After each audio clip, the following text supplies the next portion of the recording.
Hello అండి, welcome to tasty kitchen by Bindu. ఈరోజు మనం ఎన్నో ఆరోగ్య ప్రయోజనాలు ఉన్న టేస్టీ అండ్ హెల్తీ రిఫ్రెష్మెంట్ డ్రింక్ని బ్లాక్ గ్రేప్స్తో ఇంట్లోనే తయారు చేసుకుందాం.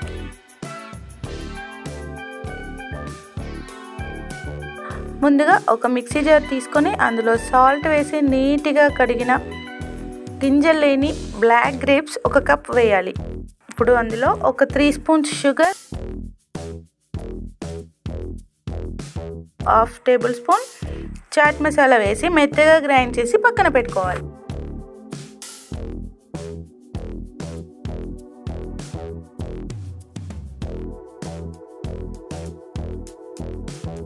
నెక్స్ట్ ఒక గ్లాస్ తీసుకొని అందులో 1/2 వరకు జ్యూస్ పోయాలి.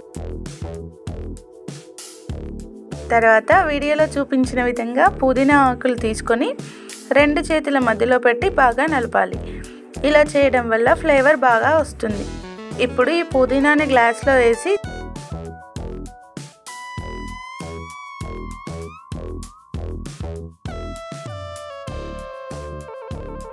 చాలా చిల్గా ఉన్న స్ప్రైట్ని కొద్ది కొద్దిగా పోస్తూ గ్లాస్ నింపాలి. లాస్ట్లో బాగా కలిపి కూల్ ఉన్నప్పుడే సర్వ్ చేయాలి. మీరు కూడా ఇంట్లో ట్రై చేసి ఎలా ఉందో కామెంట్లో చెప్పండి.